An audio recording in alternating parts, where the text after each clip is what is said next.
Yes. Thanks for coming along tonight for our discussion on Iran with our speaker, Behnam Taleblu, who is Senior Fellow at the Federation for the Defense of Democracies in Washington, D.C. Now, he's published widely in newspapers and made commentaries before Congress and whatever else. Our speaker's a Farsi speaker and therefore well equipped to talk on the topic tonight of Iran and the United States, an update, and thanks to the Australian Israel and Jewish Affairs Council who made this talk possible tonight. You're very welcome. Thank you.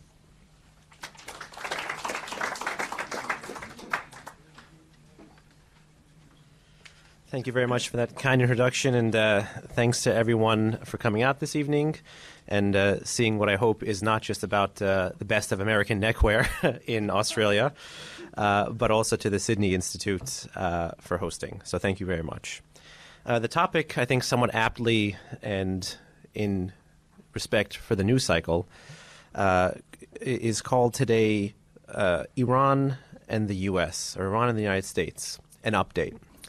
Now, what is there to update when so much of what's going on in many ways is simply more of the same? Or to extend the metaphor, there's a phrase the founding father of the Islamic Republic, Ayatollah Khomeini, used to say way back in the late 70s, early 80s, what business is there between the wolf and the sheep? In this regard, Khomeini kind of would jab at those who would talk about talking with America. And 40 years later, we are here in the month of September. A couple of days later, there will be the United Nations General Assembly. And again, there is talk of talk between the U.S. and Iran. So depending on your perspective, who you think is the wolf, who you think is the sheep, we are still talking about discussions allegedly between the wolf and the sheep. Part of what got us here is this thing that is popularly called the max pressure campaign, or the maximum pressure campaign. That's basically a bumper sticker, if you will, used to define America's Iran policy since May 8, 2018 to present. And actually, while it is America's Iran policy, it's derived from the use of the primary foreign policy tool designed to deal with the North Korean nuclear and missile challenge from 2017 under the same administration, under the Trump administration, because max pressure was first coined with respect to North Korean nuclear and missile tests. If you all remember back to the ancient historical days of 2017, in the days of fire and fury, that's when this pressure policy came about. And the pressure policy with respect to North Korea has been, or was starting in 2017, been based on primarily multilateral sanctions driven by the engine of U.S. coercive diplomacy. And with respect to the other target, the other nuclear rogue, the Islamic Republic of Iran, the max pressure campaign has relied on the same tool, punitive and coercive economic measures. That's a fancy way to say sanctions, but unilateral sanctions, because it lacked that international support, that international consensus.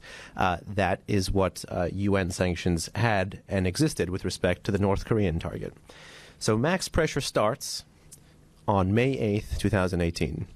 I know this is supposed to be a one-way type of feature, at least for the first half of the discussion, but can anyone tell me what the U.S. did on May 8th, 2018 that triggered this policy response, that triggered the current crisis? Yes. On May 8, 2018, the U.S. left this agreement called the JCPOA, colloquially. It's known as the Joint Comprehensive Plan of Action.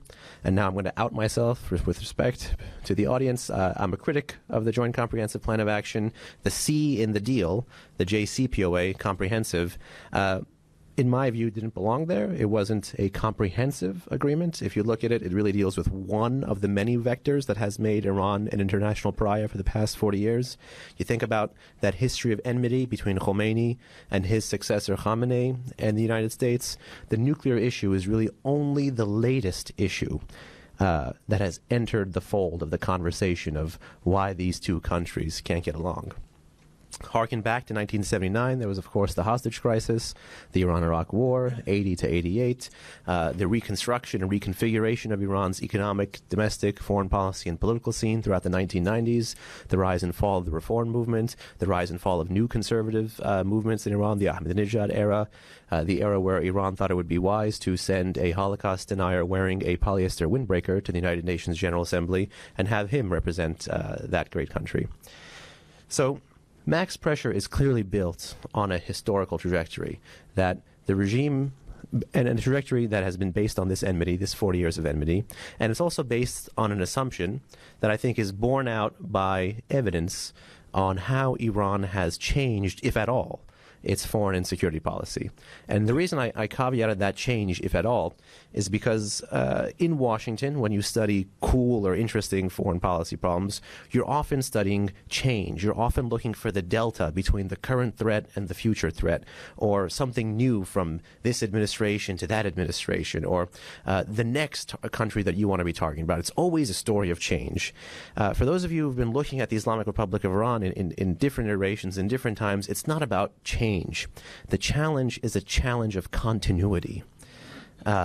Continuity of mission for Iran's revolutionary elites, continuity of repression for the Iranian population within the country. 1979 to 1980 is when the Islamic Republic itself was formed, came about through some distinct historical political forces in that country. And even as there was a referendum in 79 for an Islamic Republic, there have also been concurrent protests against an Islamic Republic. So as much as we know about Iran's domestic scene affecting Iran's domestic politics, it's also become part of the foreign policy challenge with respect to that country, because its domestic politics have been on quite a public display. All this is to say, of course, that the max pressure campaign commenced when the U.S. left the nuclear deal, cognizant of this historical legacy, cognizant of those domestic challenges, and cognizant of the continuity of Iranian threats despite different Iranian presidential administrations. The primary foreign policy tool that we discussed, economic sanctions, featured heavily in the max pressure campaign, and every single sanction that had existed in U.S. law, every single penalty, every single Iranian actor, be they a bank, a business, an individual, a procurement network, a proliferation network, that had been sanctioned, if you will, from 2006, when the nuclear saga commenced and Iran's nuclear file went to the UN Security Council, all the way up until 2013, which is when diplomacy began really in earnest between the U.S. and Iran through the P5+1, the 5 permanent members of the Security Council plus Germany. And all these entities that were waived starting in 2015 and 2016 with that JCPOA nuclear deal, all of them, pursuant to the max pressure campaign, were relisted, resanctioned, many under the same authority and many under different authorities, different tools, different laws, different vectors that the U.S. had to put pressure on Iran, different capabilities that Washington had to pressure Iran on the nuclear and non-nuclear files.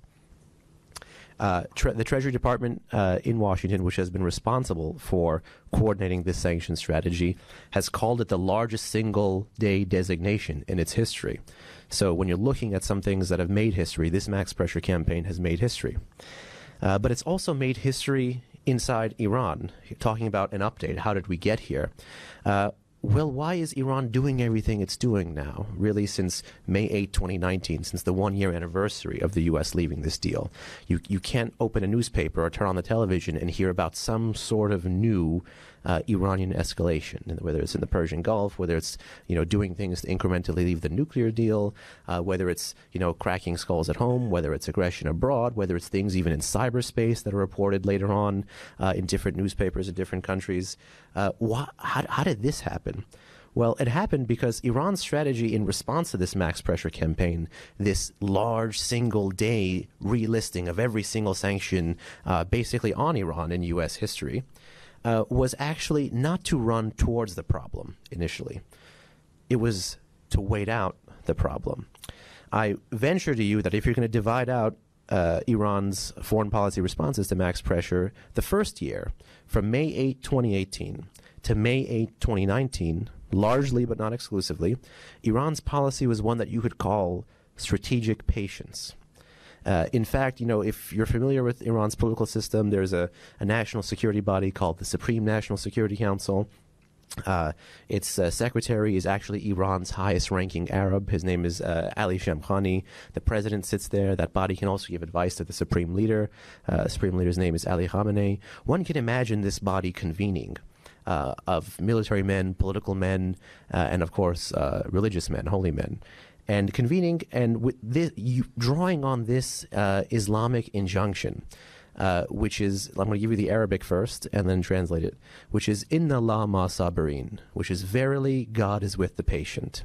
So the Iranians who thought right was on their side, who thought they could outlast the Trump administration, and who through this new source of information, the European Union, thought that the max pressure campaign, given how new it was, and given that it was rooted in an entirely different foreign policy target, North Korea, thought that they could outlast the Trump administration, that the president would be a one-term president, and more importantly, remember that differentiation between North Korean and Iranian sanctions as emanating from the U.S. or emanating from the UN?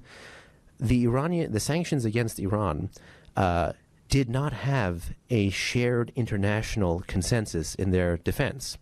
And the primary body of strategic literature on non-kinetic tools of coercion, that's just a fancy way to say non-military ways to pressure someone, says that you should have as much international support for that non-military way to pressure someone as possible.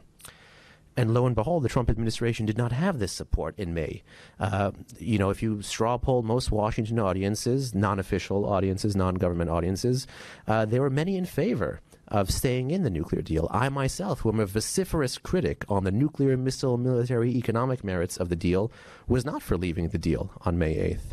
I thought that you could work with the European Union, our transatlantic partners in America, to fix the deal, to first establish a framework to unite the West, so that Iran's President Rouhani, who's spoken at length about keeping the transatlantic community divided, could not accomplish this again.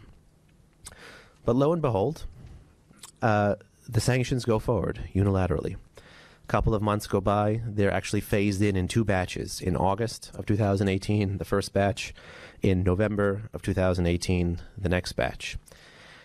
And ultimately, you enter 2019. You start looking at the Iranian economy, and you start to see something very interesting, that the macroeconomic indicators that you use to assess the health of an economy began to shift rapidly into the red, rapidly into the negative.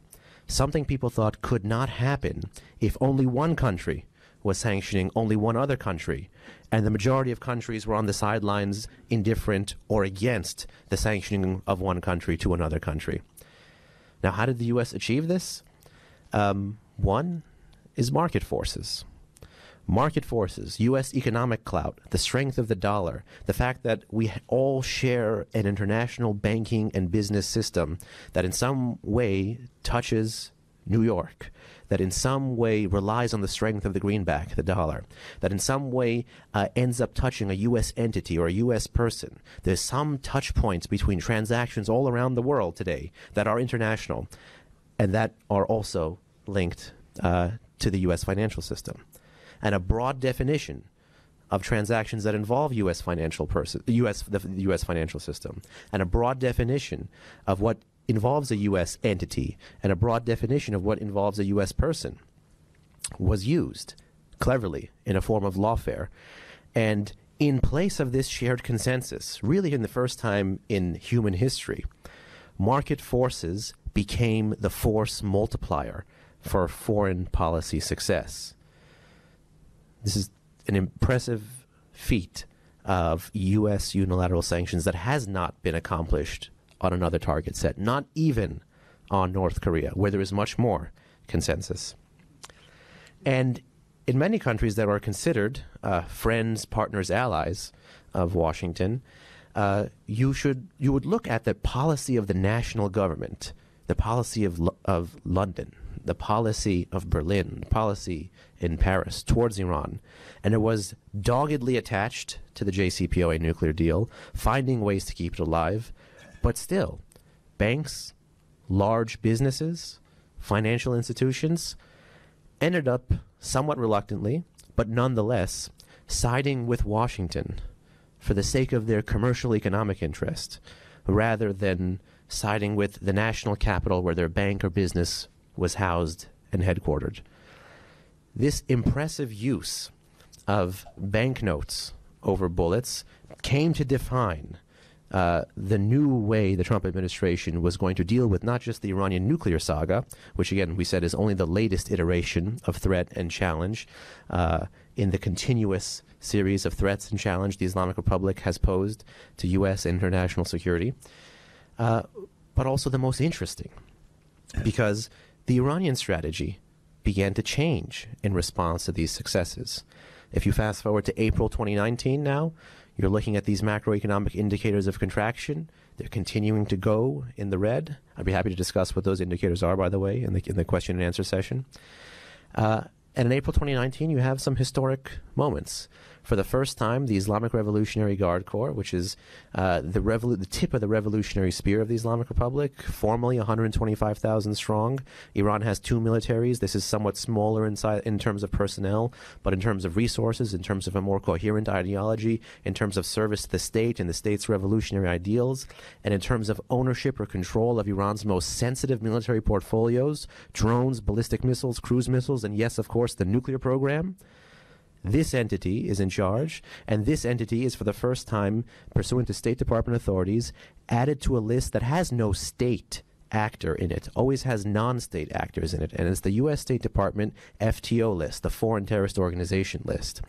And in a move that people had predicted, and Washington had been debating internally with itself from 2007, whether or not to formally list the Islamic Revolutionary Guard Corps as a foreign terrorist organization, Trump administration ended that decade-ish long debate and added the Islamic Revolutionary Guard Corps to the foreign terrorist organization, and thus in the same kind of clever and interesting way that the U.S. had used economic power to press Iran, now was looking to use legal power, because this broadened the legal definition of who did or didn't provide material support through transactions with a bank, business, person owned or controlled by this entity, the Islamic Revolutionary Guard Corps. Because while these guys are 125,000 strong formally, they have an informal network, which is the myriad veterans of the IRGC, men who fought and bled in the 8-year Iran-Iraq War, went into national politics in the 90s, and went into large corporations in Iran in the 90s, and benefited from the false privatization schemes you saw from the late 90s all the way into the Ahmadinejad administration, all the way into the early Rouhani administration, where one arm of the state bequeathed a major bank, a major sector of the economy to the other. And in this process of privatization, these men earned significant dividends, and they were able to keep Iran on this revolutionary track. Remember, think of continuity, not change, in foreign security and domestic policy. So the first thing that happens in April, this entity is designated. The second thing is a move to really drive at the Islamic Republic's major financial artery. Anyone care to guess what is the major source of revenue for Iran? You can just oil. Well done. Yes, it is oil. And even the Trump administration, back in November, when it brought on the second phase of those two-part sanctions and engaged again in that largest ever single-day designation, did not decide to drive Iran's oil exports in November 2018 to zero. Market forces, different political conditions, risk, the fact that American adversaries, as well as American allies and partners, were still reliant on Iranian oil, that all impacted the calculation. The U.S. extended 8 waivers to these countries. And in April, the U.S. simply revoked the waivers. While Iran is still today not at zero, and technically oil transactions with Iran today are sanctionable, Iran is anywhere from 100 to 200,000. Those are illicit transactions, barrels per day. Never before has Iran's oil exports fallen this low, perhaps with the small caveat of different periods of the Iran-Iraq War, when oil and shipping were targeted, both by both belligerents. And these two things really kicked the U.S. max pressure campaign into high gear, getting us closer and closer to today. And I venture to tell you that the reason you are hearing in the press, on TV, and newspapers, among speakers much more qualified than I, about Iran's escalation, about Iran's activities, starting in April and May of 2019 is because there was a shift at the highest levels in Iran over how to respond to these successes, this max pressure success. Remember, in 1 year, essentially 1 year, the U.S. had been able to enact the same, if not greater, kind of pain on the Iranian economy that took over a decade at the multilateral level across the Bush, Obama, and early Trump administrations to do. Again, thinking of impressive feats. Continuity on the Iranian side, change on the American side. And so Iran's strategy shifts, I posit to you, from strategic patience, wait this out, to a policy I like to call incremental or graduated escalation. That's just a fancy way to say, you want to play chicken, we're game. And in this regard, Iran became more risk tolerant as opposed to risk averse. And how did it do this? Well, that's really the update. I want to make sure that this audience knows that Iran calculated the areas that it would be escalating in, the areas that it did escalate in, and the areas I venture to tell you they will escalate in. While we may agree that they're zealots, while they may themselves call themselves revolutionaries, they are not fools. You don't get to have a system of government in Tehran continually subject to different levels of foreign political, economic, and military pressure, and be fundamentally opposed to the prevailing norms, politics, values, ideals, interests of the international system, and still see a 40th anniversary. So something's got to give. And so what the regime did was find areas that the U.S., the Western Alliance, and in fact much of the international community cared about, that it could inflame, and then commence the process of inflaming them. And this is I have another fancy term for this, and then the fancy term is cross-domain escalation. You think about the theaters of conflict that exist in the Middle East. You think about the domains, the areas where we could easily slip into an accidental war with Iran, the areas where we can move from the known quickly into the unknown. And through indirect contact, through proxy forces, through a bit of muscle and creativity and the proliferation of some key systems, Iran commenced this policy of cross-domain escalation. I have been able to detect 5 domains. If you guys know more, do feel free to shout them out. But the 5 are, first of all, the Persian Gulf with the oil tankers. We'll get into that. Second, moving from sea onto land, the regional theaters, places where Iran or Iran-backed forces or politicians friendly to Iran are ascendant. I'm thinking right now about jurisdictions like Iraq, Syria, Yemen, Lebanon, possibly Bahrain, but these 4. That's 2. 3, of course, is the cyber domain. Remember, this is one of those covert domains where the Iranian capabilities are growing. After that, of course, is missiles. Missile testing, missile transfers. One of my fundamental qualms with the JCPOA nuclear deal is that it didn't address ballistic missiles sufficiently. It doesn't really address it at all in the text of the JCPOA. It's addressed insufficiently in the UN Security Council resolution that codifies and enshrines the JCPOA. Why do I care about ballistic missiles? Because Iran cares about ballistic missiles. More importantly, multiple American directors of national intelligence for over a decade, under both Republican and Democratic presidents, have said that Iran has the largest ballistic missile arsenal in the Middle East. Through open source analysis, we can also say that Iran's ballistic missile inventory is actually quite diverse. Solid fuel systems, liquid fuel systems, short-range systems, medium-range systems, satellite launch vehicles. And then you can move out from ballistic into other types of weapons, cruise missiles, anti-ship cruise missiles, land attack cruise missiles, and then a whole host of rockets which don't have a guidance system but are solid-fueled, that are easier to proliferate, cheaper to produce, but are less effective on the battlefield. This whole arsenal, not dealt with by the JCPOA. And the same directors of national intelligence have also put forward that if Iran were ever to develop and use a nuclear weapon, the way they would do it, the delivery vehicle for the nuclear weapon, would not be some suitcase bomb, but rather a ballistic missile. That would be the way They would be able to threaten, coerce, punish, deter their adversaries in the region, and if there is no range limitation, anywhere outside of the region. So missile testing and missile transfers is the other domain. Now, there's one final domain I haven't mentioned, which is the most sensitive domain, which is the most central to how we're getting to here today. Anyone want to guess what that fifth domain is? Israel would go in the region because it's the countries around Israel that they use to inflame. But what? The land bridge between Iran and the Mediterranean. Good use of the term. I actually have a report on that from June. H.R. McMaster kindly wrote the intro. But no, that's also in the region. The fifth. Apologies for the shameless plug, by the way. The fifth domain. No, I don't think they were nuanced enough for that. But no. Begins with N. Nuclear, yes. The whole thing that caused the crisis, the reason, right? Leaving the deal.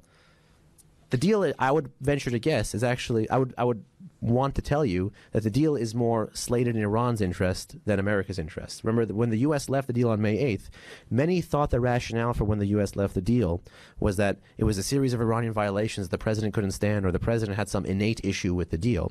The way the U.S. left the deal, it wasn't legalistic. It was political. Meaning, it wasn't about this violation and this violation necessitate this response. It was fundamentally about politics and policy, meaning that this thing we have given up, remember all those sanctions the Treasury Department put back? Those were all handicapped during the period of the deal. This thing that we've given up, this non-kinetic tool of punishment and coercion, is fundamentally not worth this thing that we have gained, which is a couple of limits on Iran's nuclear program. Yes, there are limits with different degrees of efficacy on different parts of Iran's nuclear program, but these limits are time sensitive. And while this handicap is permanent, these limits are timed. There's a term for it. They sunset. They lapse with a period of time. And because Iran is getting richer during this time, it's like putting someone in timeout for something bad they did in the past, but as opposed to having them be punished by being on the sidelines, you're actually paying them to stay on the sidelines. That is the logic that the administration cited, that fundamentally on its trade-off, it is a bad deal, and it left the deal.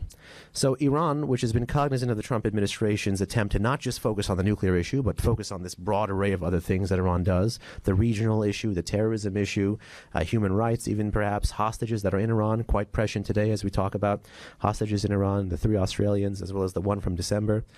And in the Trump administration's quest for a bigger, broader, better deal, the Iranians have an incentive to escalate gradually and force the Trump administration to accept not a bigger, broader, better deal, but perhaps a slightly modified, rewritten, paraphrased JCPOA.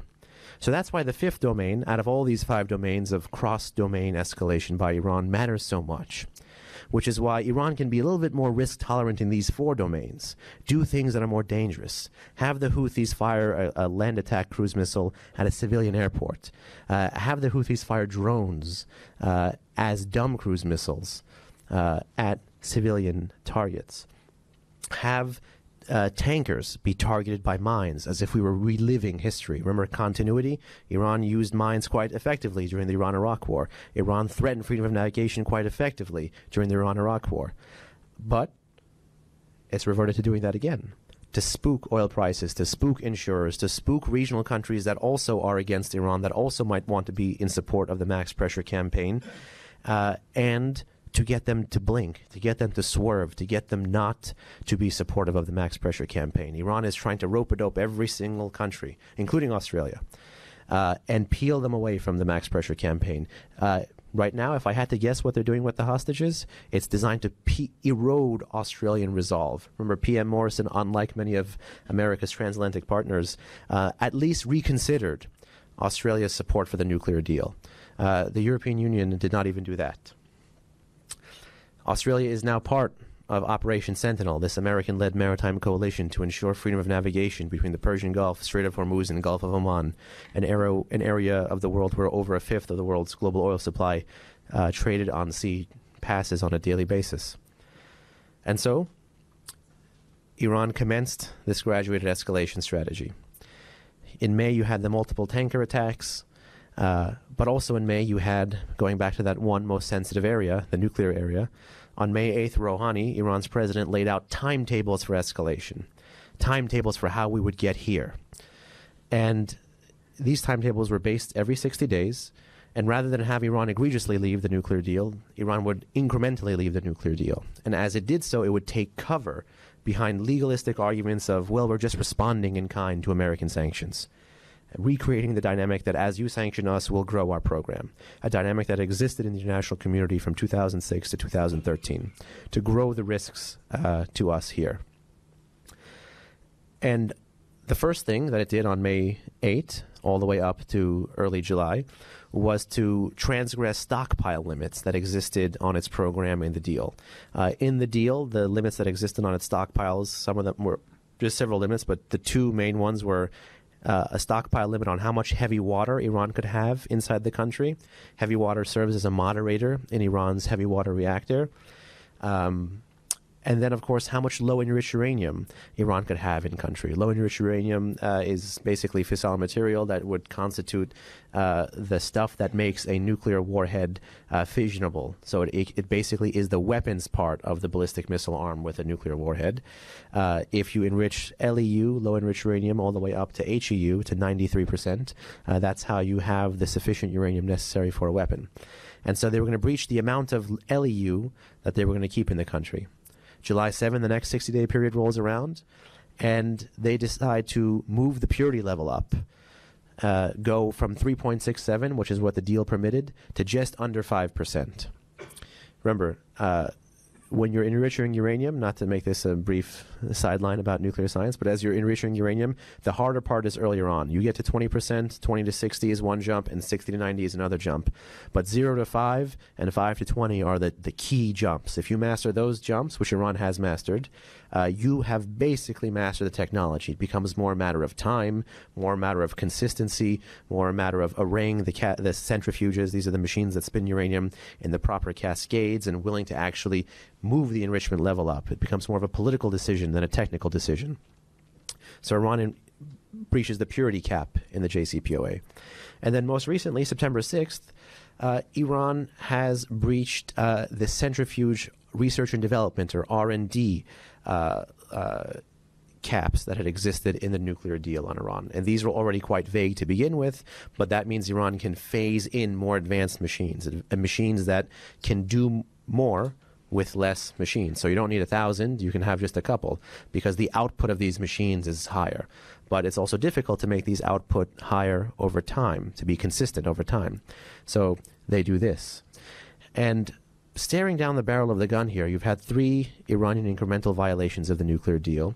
You've had that cross-domain escalation. You've had a fairly consistent response by the Trump administration, which is more sanctions, growing the legal authorities, growing the political authorities, growing the economic authorities to use that same tool, coercive, punitive economic measures, to bring Iran to the table, not just for a photo op, but for a bigger, broader, better deal. And Iran is trying to disincentivize this one tool from working as well as it's done in the past. And the 4 things they're looking to do with respect to sanctions are, 1, to slow the pace of the sanctions. You know, we're talking about an update here. Here's something worth knowing. Treasury Department has been on fire. You know, 2 weeks ago in Washington, Treasury Department put out about 4 or 5 press releases, and in each press release, a whole new series of entities, whole new series of persons, under a whole different series of authorities have been hit. So the Treasury Department is driving the engine of this sanctions policy. So the whole point of Iranian escalation is to slow the pace of these new sanctions. The second point of this escalation is, once you've slowed the pace, is to erode the political will to enforce these sanctions. Then once you've eroded the political will, then you put your request up. And your request is to waive certain sanctions, to grow the risk sufficiently to America while making the ask of, well, let me just sell some oil. Let me just sell a little bit of oil. And in fact, the Iranians have come out with a number of the oil that they want to sell. They want to sell 700,000 barrels. So clearly there's a calculation in Iran's larger deliberations here as to how much oil they need to sell, which is tied to a certain dollar amount, which they believe they can use to outlast Trump, and by doing so, outlast that one thing that we've been talking about today, the max pressure campaign. And if they get these three ducks in a row, and if they get a photo op, and if they get paid for coming to the table, they would have, through this risk-tolerant, graduated incremental escalation policy, be in the position to get the fourth and final thing, which is rather than just a slowing of the pace of sanctions, rather than just not enforcing sanctions, rather than waiving sanctions, they would have the U.S. in the position to lift the very same sanctions that brought them here in the first place.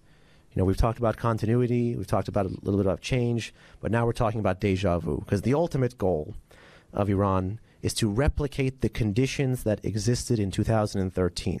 In 2013, there is a phrase Iran's supreme leader used that when I heard, I fell out of my chair because it sounded very interesting in Persian. And also, I think many in Washington did not fully appreciate. And the phrase, I'll tell you first in Persian, and then the translation, the accepted translation, I should say, is narmish qahramanane, which translates to essentially heroic flexibility, is the popularly accepted translation. And Khamenei, Iran's supreme leader, likens diplomacy, nuclear diplomacy with America, to Iran's national sport, which is not soccer, like it is in many Middle Eastern countries. It's wrestling. Grappling with your adversary. Not being afraid to meet your adversary, to touch your adversary, to hold your adversary. But giving a little to get a lot. Being a little flexible tactically for a strategic win. To show a little bit of flexibility to have a takedown. And that's why I venture to tell you that the JCPOA was something the Iranians coveted, because they were able to crystallize through escalation on the nuclear file in 2013 a paradigm. And the paradigm was that the West needs a deal for political reasons more than Iran needs a deal for economic reasons. And if this paradigm crystallizes today, I would venture to tell you that the Iranians would have outlasted max pressure already. And if you do have some kind of premature photo op, if you do have some kind of selling of oil while Iran is still allegedly under sanctions, which would be a contradiction in and of itself, then you would have resurrected, remember, think about continuity, the same conditions that I would allow Iran to win at the negotiating table, that which they haven't necessarily won on the battlefield. And that, of course, is an update of the business between the wolf and the sheep. Thank you.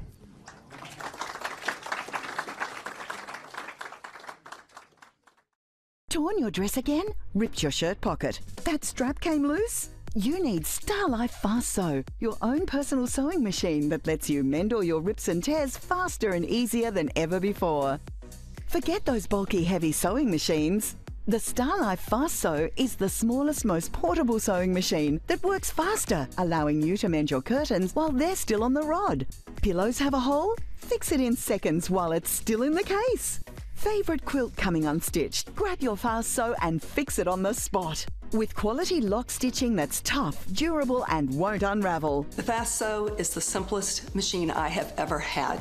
Who would have thought that you could sew a shirt while you're wearing it? With the Starlight Fast Sew, it can do virtually anything a full-size machine can do. Ordinary machines have bobbins that constantly run out of thread. Starting and stopping is so frustrating and wastes so much time. But the Starlife Fast Sew's innovative design only requires one simple spool, making it easier and faster than ever before. So whether you're an expert tailor or a beginner, the Starlife Fast Sew is so easy that anyone can sew. It's the most convenient sewing machine you'll ever own. Bulky conventional machines can cost hundreds, but you won't pay that much. Call Global Shop Direct or go online now to get the Starlife Fast Sew for the low price on your screen. But it gets even better. Order today and we'll double the offer. That's 2 Starlife Fast Sews for this one low price. That's right, buy one, get one. But wait, we'll also give you a complete 20-piece thread and bobbin set at no extra cost. We know the Starlight Fast Sew will be the fastest, easiest way to mend all your rips and tears. But if for any reason you're not completely satisfied, just send them back within 30 days for a full refund of the product price. Don't miss out on this incredible buy one, get one offer with bonus 20-piece bobbin and thread set. Order now. So we come to question and discussion. We'll finish no later than the top of the hour. Over the years, I think it's fair to say we've heard that there is a young group in Iran who will put pressure on the leadership, and eventually the leadership will concede and Iran will move to a more a kind of democratic form of government. But that never seems to happen. I mean, what's your view about the political situation? Is there great pressure politically on the regime internally, apart from the pressure that's going on through the Trump administration and other nations who are basically supporting the Trump administration on its Iran policy? That's actually a great question, because while we've talked about continuity and change, a lot of it has been foreign focused. I touched briefly on a few domestic touch points. But something that is consistent is the cleavage that you see in Iran between state and society. Fundamentally, the state remains a revolutionary state. Fundamentally, by all measures, empirical and anecdotal, Iranian society is post-revolutionary. Now, you mentioned young people, but that's not the only demographic. Women, trade unionists, artists, laborers, agriculturalists, people that you would expect would be opposed to the Khomeini legacy, who actually throughout the past 40 years have risen and fallen in their quest for more representative government, which, if we talk about continuity, is not just limited to the past 40 years, is actually part of the 100-plus year Iranian quest for representative government, the 100-plus year to rein in the power of the center and to empower the individual within the country. That was something that the constitutional revolution in Iran wanted. They wanted a parliamentary representative system, and they also wanted this thing called the House of Justice. They wanted justice in the state and justice in society, and I would venture to tell you they haven't attained those goals today. But that's something people both for and against the deal can agree on, because that's empirical. That's a want from before, and that's a lack of today. But in the present era, something I think the administration could be doing better is to highlight some of those protests. And in particular, in December 2017, all the way into the middle of 2018, there's been a whole new cadre of protests in Iran. And they haven't been as well televised as the Green Movement from 2009. This is the movement, of course, that was protesting the fraudulent Ahmadinejad re-election in 2009 in Tehran. But this protest, the December 2017 to mid-2018, and it's had different iterations continue, but a much more slower scale and much more geographically diffuse, have been from Iran's blue-collar community, the social base of the regime, the urban and rural poor, what Khomeini, the founding father, would call the mustazafan, the oppressed, the downtrodden and dispossessed, the people who you didn't necessarily need to pay to believe in the state because they believed in the state's governing ideology anyway. And when they, taking to the streets from all different strata, but primarily from this blue collar, but also echoed by anti-hijab movements, trade unionists, agriculturalists, environmentalists, even the Tehran Bazaris, the people who bankrolled the revolution in the 70s, protesting outside the Iranian parliament in the summer of 2018, saying our enemy is here, pointing to the parliament building, and not in America. When those diffuse social forces, led by what should have been the vanguard of the Islamic revolution, end up echoing the nationalist criticisms of the central government, leave Syria, think about us, not Gaza, not Lebanon, my life for Iran, when they end up echoing those sentiments, it does give you hope. But in some ways we suffer from the strengths of this movement. While there have been multiple different ideologies in Iran in the 20th century, from monarchism to Marxism, a panoply of different ideological forces, some of those ideological forces helped bring about the Islamic Revolution in 1979. Ultimately, because these forces want life rather than to die for something they believe in, they want to live in a better Iran rather than to die and not see that better Iran, they are in some ways ill-equipped to stand before weapons of torture. They're in some ways ill-equipped to stand before what fortunately has not happened yet, which is tanks on the streets, that kind of thing. And the voices of moderation are inherently going to be more moderate, more quiet, and won't risk life and limb for a different kind of Iran because they simply can't. That's why the December 2017 protests matter so much, because it's not just the force of moderation, it's what happens when you put so much pressure from the center onto the periphery on those voices, and they crack out. And so the administration should stand with these voices, echo these voices, amplify these voices, take cues on the streets from these voices. Don't get ahead of these voices. Let's all be humble and prudent and respectful to the quest for representative government in Iran. But to make it related to max pressure, as much as there is, balancing this cup here, as much as there is a desire to diminish Iran's revenues coming in from abroad this way and put pressure on the central government from outside, there is also something that the regime fears the same amount, if not more, than a balance of payments crisis derived from foreign sanctions, and that is this domestic pressure. And if these two forces ever meet in the middle, then you really know the regime is in trouble. Okay, thank you. There's a question down there.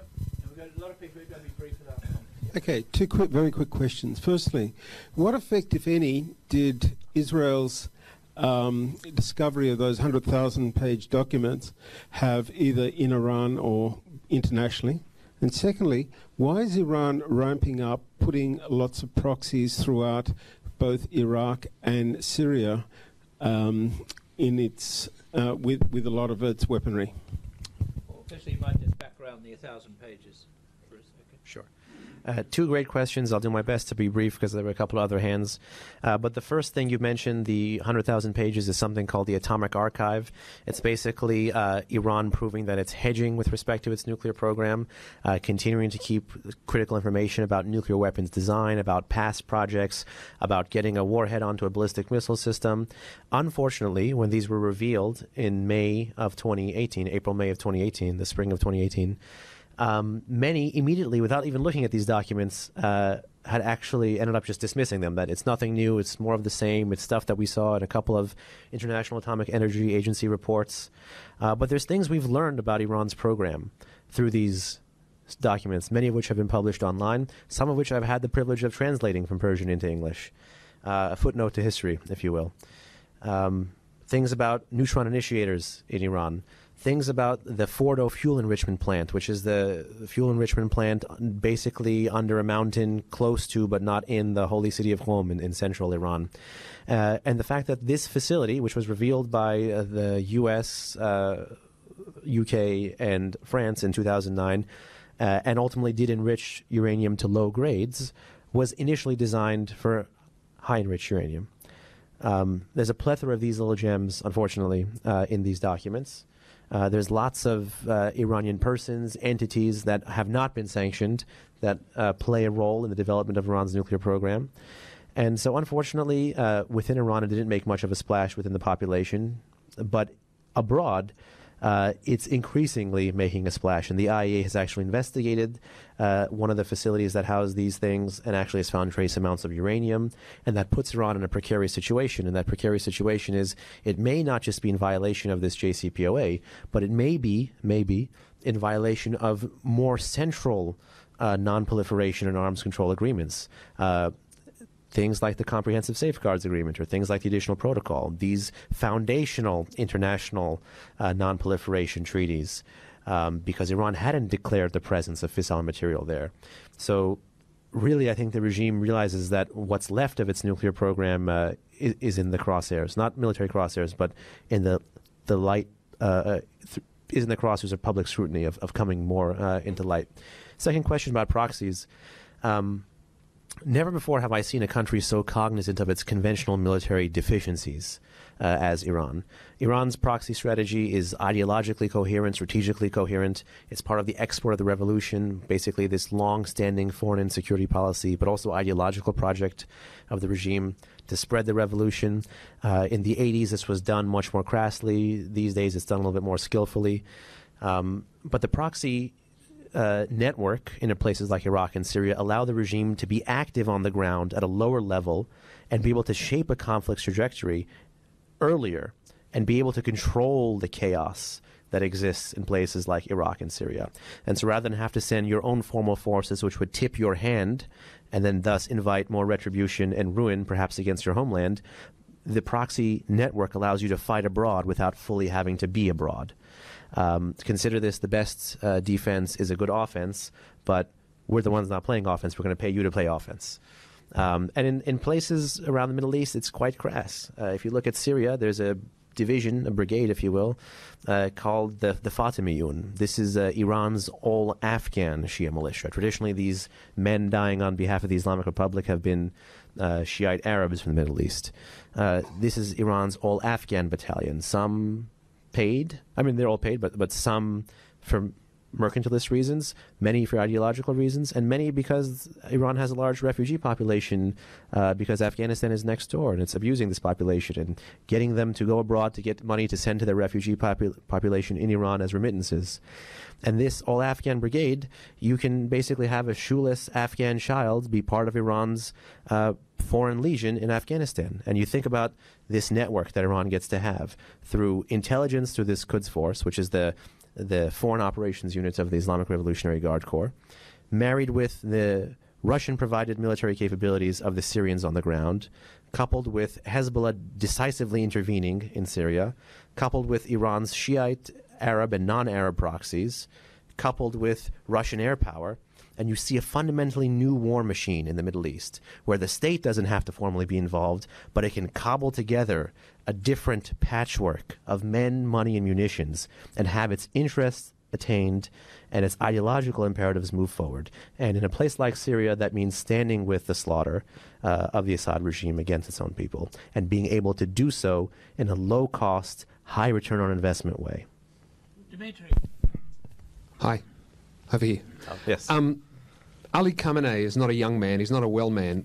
What's next? How, after him? Excellent question. If you asked me that 10 years ago, I wouldn't be that worried. I am quite worried today. In July, Khamenei turned 80. I think also in late June or July, Khamenei, there's only been 2 supreme leaders in Iran, but Khamenei became Iran's longest supreme leader, having served 30 years from 1989 until present as supreme leader. So while the Islamic Republic is a product of Khomeini's revolution in 1979, the Islamic Republic of today, the update part, is fundamentally more a product of Khamenei's remaking of Iran than Khomeini's revolution. And one of the ways Khamenei remade Iran was that he brought the IRGC, the Islamic Revolutionary Guard Corps, more into public life. Banks, businesses, politics, guys with guns running banks, businesses, and politics. And so that has led many people to assume that it could transition into a military dictatorship. It's not my thesis, but it is a thesis in Washington. Another thesis is, of course, that you could see more of the same. Think of continuity, but on steroids. Have another religiously ill-prepared, so not sufficiently studied in the Islamic sciences, cleric who has the support of the security services occupy this position and force him to, with the passage of time, cultivate a new power base. Khomeini had charisma. He could cultivate anyone he really wanted to. Of course, he had the security state behind him, but he had charisma, definitely. Then Khamenei comes in, lacks the charisma, definitely lacks the religious credentials, brings in these men to support him, and there are debates as to, does he control them? Do they control him? Is it symbiotic? There's a plethora of different scholars who produce a plethora of different books that I could recommend to you, each one advancing their own case. Is it one tail wags the dog, the other one, how much of a leash does one master give the dog, and so on and so forth. Another possibility is, of course, internal combustion. The reason I would not be worried if you asked this 10 years ago, there'd be worry, but the reason I would be able to bet more on continuity is because some of the men that had made the Islamic Republic were also around then, men like Rafsanjani. And the reform movement, again, had a greater wind behind it then. Reform has moved more towards revolution. Reform itself has proven itself unable to reform. There's more, I would say, if you had to straw poll, you had to venture to guess, there would be more forces behind an entire systemic change. And the question is, would that population of the downtrodden and dispossessed, plus their brethren, their more urban, educated, middle-class brethren, unite under such a flashpoint while max pressure is going on for a kind of fundamental change? How messy would it be? It's an unknown. It's an intelligence question for any country that has interest in Iran. It's an analytical question for anyone who's made a career watching Iran. And it's a dumbfounding question because Iran actually, per the Islamic Republic, it's not a place where rule of law is particularly ascendant, but there is a process for selecting the next supreme leader. There is a body called the Assembly of Experts. These men are supposed to convene to monitor the supreme leader's performance. Clearly they're not doing that, or they're derelict in their duty. But also they're supposed to pick the next leader. And the question is, well, Khamenei's kind of stacked the deck in that body of men that are already pro-him. There really is no heir apparent. And ultimately, in 1989, when Khomeini died, that body was able to be steered by then Iran's charismatic speaker, come president, Rafsanjani. So will a strong man within that body emerge to push the body towards a different candidate? And ultimately, because the fundamental rules were ignored in 1989, isn't the norm again going to be, well, let's just ignore the rules? So there's so many different spin-off scenarios there. But one thing is certain, that when it may not have been a systemic flashpoint 10 years ago analytically, I think today it is. Can I ask you, from the American point of view, what now happens with Mr. Bolton no longer on the scene? And if I may, can you just talk a bit about Saudi Arabia and where that is in all of this?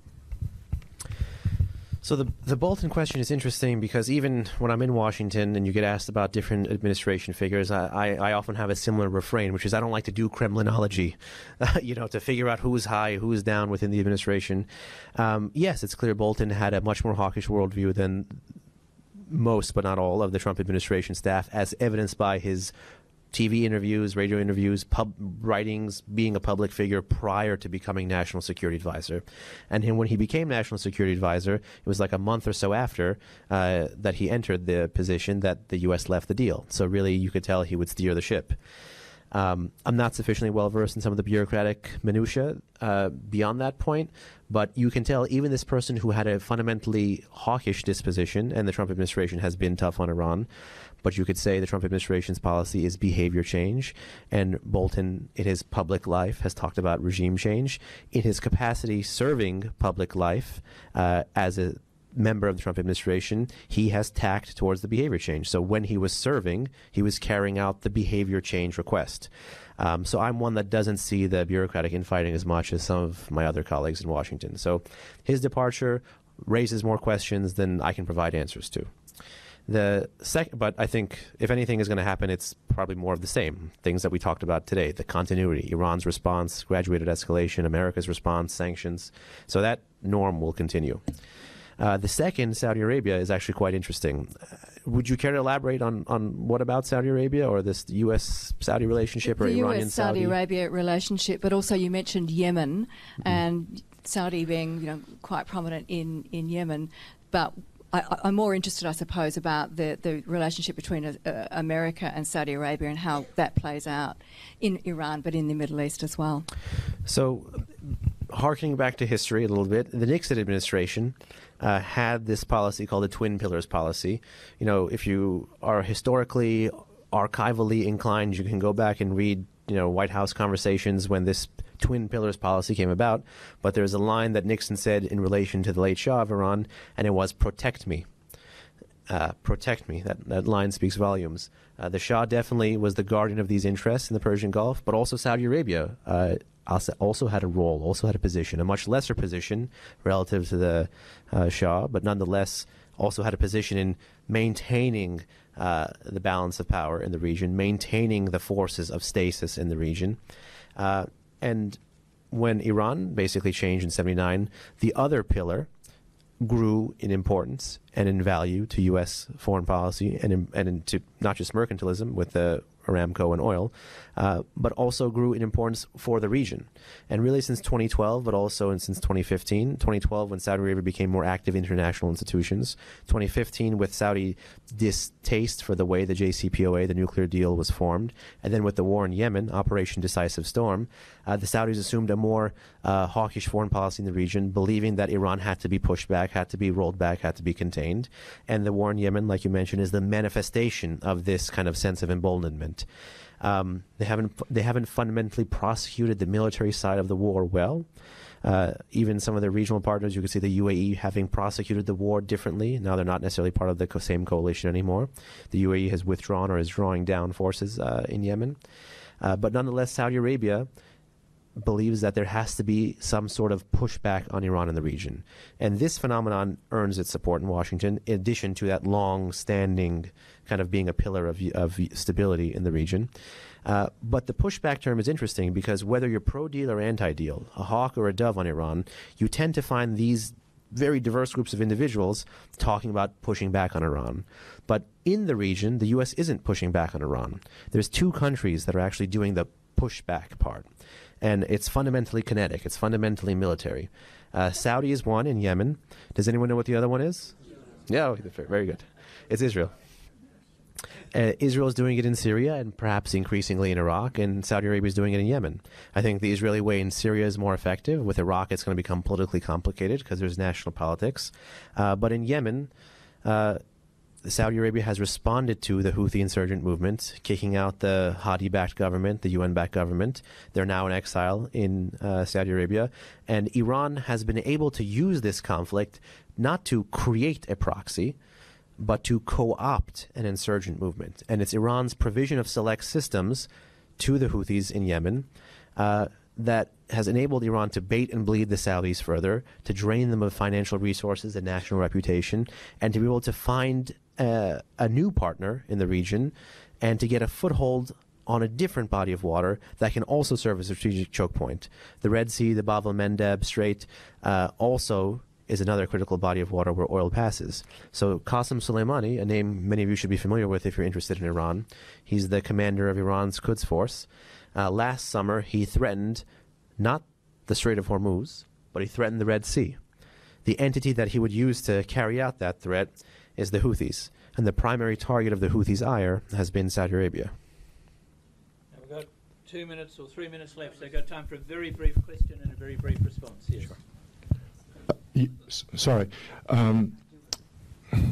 Yes, thank you very much. Let me ask you a question. I want to ask a further question about John. I'm going to do one question quickly. Yeah. About John Bolton, because there was a very sudden announcement, and the oil market, like the oil dropped about 3%. So it is about a timing because the Iranian president going to attend the United Nations meeting in about 2 weeks' time. So do you think did that indicate America have a change of position? They made this gesture, so make that meeting possible between Trump and the president. Okay, so we're going to finish with this possibility of a meeting between the two leaders of the countries. So I don't see the firing or the removal of the resignation of Bolton as tied to a potential meeting or the oil market change that you mentioned. Iranian and American leaders have tried to use the UNGA to meet before. Khatami tried to meet Clinton on the sidelines of the UNGA in the late 90s. President Obama and Rouhani of Iran had a phone call in the aftermath of the UNGA in 2013 in September. It's not unheard of for Iran or America to try to use this as an opportunity, but I don't think the removal of a member of the White House would have been a green light to Iran, because Iran's demands are quite clear. They've said publicly they want three things. They want respect, they want all the sanctions removed, and they want to be able to sell up to 700,000 barrels. So I think that's Iran's public red line. What is the private red line? We'll have to wait until the UNGA is over to see, but I don't want to guess for the sake of being wrong. That's a fine point to finish on. Many thanks. Look, I know that there are a lot of people here tonight. There were many more questions, but we always finish on time, and that's what we've done tonight. So many thanks to Ben Taleblu for a fascinating, comprehensive look over Iran and neighbouring nations and a look back at the United States as well on the topic of Iran and the United States. We'll be pleased to publish a paper in the Sydney Papers online. And for tonight, thanks for a great performance here at the Sydney Institute. Well done. Thank you.